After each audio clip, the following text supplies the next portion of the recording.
रहीम। हम बहुत ज़्यादा ऐसी चीज़ें इस्तेमाल करते हैं कि जिनके इस्तेमाल का हमें सही तौर पे तरीक़ेकार का इल्म नहीं होता, और इसी वजह से हम किसी न किसी बीमारी में मुब्तला रहते हैं। हम डॉक्टरों के पास जाते हैं, हुक्मा के पास जाते हैं, अपना टाइम ज़ाया करते हैं।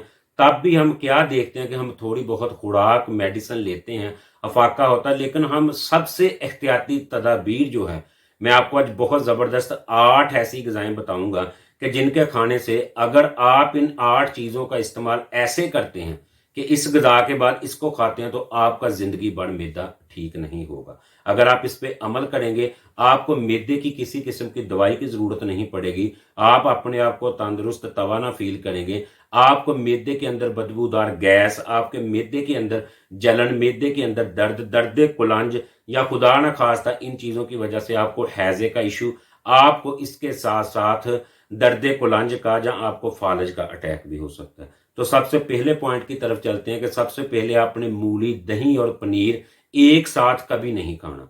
बाज़ औक़ात हम देखते हैं कि मूली और दही को एक साथ खाते हैं, जिसकी वजह से पनीर भी साथ में होता है। इसके खाने से हमें दर्द कुलंज, मैदे के अंदर, हमारे अंतड़ियों के अंदर दर्द कुलंज पैदा होता है। दूध के साथ कभी भी तुर्श एशिया खाने से मैदे के अंदर इख्तराफ या खून का खतरा होता है, खून को खराब होने का खतरा होता है। तीसरी चीज़ के अंदर हम मछली के साथ दूध का या शहद का इस्तेमाल करते हैं, जिससे हमें जज़ाम जैसी एक मूज़ी अमराज का शिकार होना पड़ता है, और उसके साथ साथ हमें दर्द कुलंज का भी खतरा है। चौथी चीज़, हम चावल के साथ सिरके का इस्तेमाल, चावल के साथ कभी भी सिरके का इस्तेमाल ना करें। अगर चावल के साथ आप सिरके का इस्तेमाल करेंगे तो आपका मैदा फौरी तौर पे बंद हो जाएगा, आपको हॉस्पिटल तक जाने की ज़रूरत पेश आएगी। 5वें नंबर पे आपको गोश्त के बाद कभी भी शहद या किसी किस्म का रस या जूस इस्तेमाल करने से आपके मैदे में फौरी तौर पे शदीद दर्द शुरू हो जाएगी।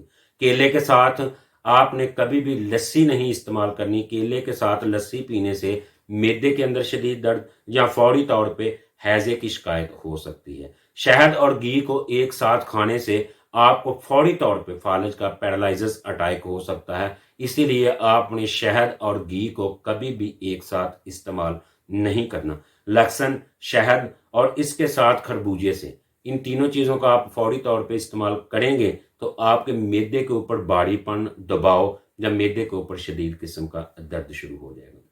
आज मैंने सिर्फ मैदे की कुछ ग़िज़ाएँ बताई हैं। इंशाल्लाह मैं इसको डिटेल के साथ, बहुत ज़्यादा ऐसी चीज़ें जिनको हम खाने में मिस्टेक करते हैं, उनके खाने से हमारी तबीयत को फौरी तबीयत ख़राब होना शुरू हो जाती है और हम परेशान हो जाते हैं कि ये क्या हुआ। सबसे पहले अपनी खुराक में अपने डाइट प्लान को चेंज करें। अपनी खुराक के अंदर जो मैंने चीज़ें बताई हैं, इन चीज़ों को आप कसरत से इस्तेमाल करें, और एहतियाती तौर पे इन चीज़ों के साथ कभी इन चीज़ों का इस्तेमाल मत करें, क्योंकि अल्लाह पाक ने हर चीज़ के अंदर अफादियत रखी है, हर चीज़ के अंदर विटामिन रखे, तो उसको लेना हमारे लिए बहुत ज़रूरी है। इन चीज़ों का इस्तेमाल ज़रूर करें।